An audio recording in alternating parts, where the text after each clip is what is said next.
at that picnic that time. And Marsha I met through Oneness. So Tonya and I were speaking. There was an exhibition, an art exhibition that went out, and it featured some images of children. And none of those children were from our backgrounds. They were all white kids, if I'm honest.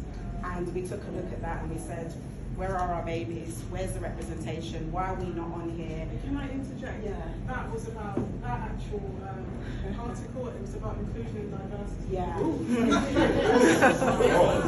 Yeah. And in fairness, I did speak to the photographer and, you know, she was open, but it was something that clearly was a miss. It wasn't something that was, you know, you look at it and it wasn't noticed. So we were going unnoticed, and this thing was on BBC, it was everywhere.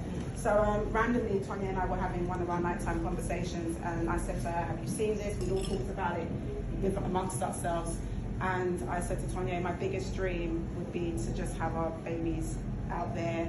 I'm going for Piccadilly, Megatron, if anyone can help, by the way. But to have them out there, to have the world see how wonderful, how amazing, how beautiful they are. And Tonya said, oh yeah, we can do that. And I was like, what are you talking about?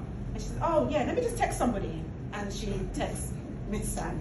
And when she said his name, I knew who she was talking about because I was a fan of his work, but I had to Google and double check, and she came back and she's like, I just talked to his wife and yeah, it's cool, but let's do this. And I was so gobsmacked, I couldn't believe she was sort of pushing me in towards doing this.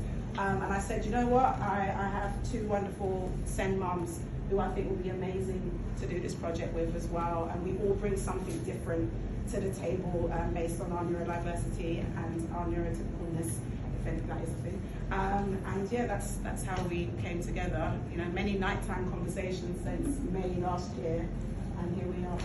Amen. Amen.